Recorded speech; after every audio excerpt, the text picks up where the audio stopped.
Welcome everyone আমার channel Subhashree লাইফস্টাইলে সবাইকে আবার স্বাগত। শীতের মরশুমে ঘোরার আমেজে আজকে ব্লগটা নিয়ে আসছি।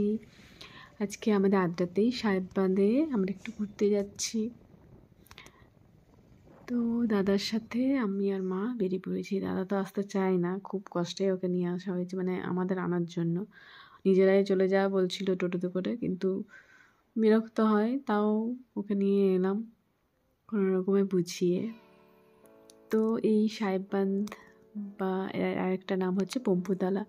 তো খুব সুন্দর সিমছাম জায়গাটা, ঘোরার জন্য খুব ভালো, বাচ্চাদের নিয়ে আসার জন্য খুব ভালো। পার্কিং ব্যাপারটা আছে, মানে পার্কের মধ্যে যা যা থাকে সবই আছে। খুব সুন্দর, বসে মানে কিছুক্ষণ সময় কাটাতে পারলে খুবই ভালো লাগে।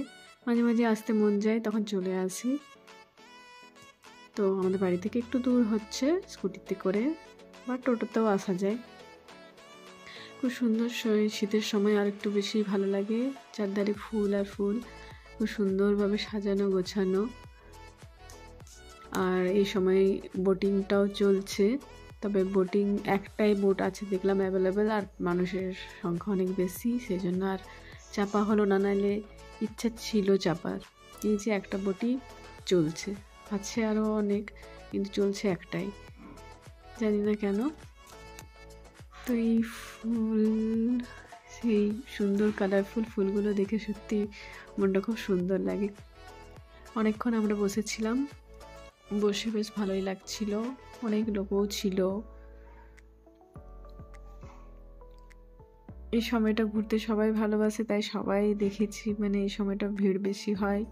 আর এই সাহেব বাঁধে মানে এই পার্কে ঢোকার জন্য 10 টাকা করে টিকিট ফিস লাগে।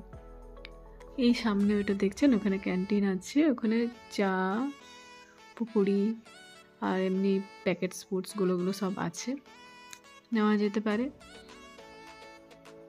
তো আমরা ওখানে আর কিছু খাইনি, আমরা বাইরে চা খেলাম, খাবো আর কি।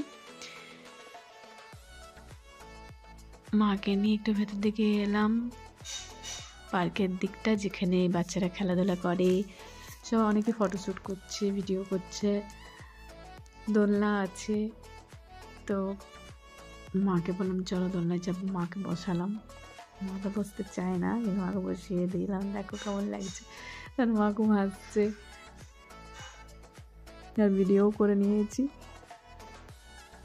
তারপর আমি চাপলাম, কিন্তু মা ভিডিও করতে করতে আর দোলনাটা ঠিক মতন নাড়াতে পারলো না, তার জন্য ওই হালকার মধ্যেই আমি দোলনা দুললাম। আর এটা একটু বড় আছে যেহেতু, সেই জন্য বেশি মানে দুলছে না আর কি, কেউ দুলিয়ে দিলে দুলবে। তো যাই হোক, সামনে আরও দোলনা আছে, অনেক বাচ্চারা আছে, তাই আমি ওখানে জায়গা পেলাম না, এখানটা ফাঁকা ছিল, তাই এখানে চাপলাম। বেশ ভালো লাগে, আমার দোলনা তো আমার খুব ফেভারেট। মোটামুটি ঘোরা হলো, সন্ধ্যাও হয়ে আসছে, তাই আবার ফেরার পালা। রাস্তায় আস্তে আস্তে একটু চায়ের দোকানে ঢুকলাম, চা খেলাম গরম গরম, আর গরম কিছু নিয়ে এলাম, বাড়িতে বসে খাবো। যাই হোক, আজকে ঘোরাটা হলো, নেক্সট আরও কোথাও ঘুরতে গেলে ব্লগ আনবো। সবাই ভালো থেকো, পাশে থেকো, সাপোর্ট করো, আর লাইক কমেন্টস অ্যান্ড সাবস্ক্রাইব অবশ্যই করো। টাটা।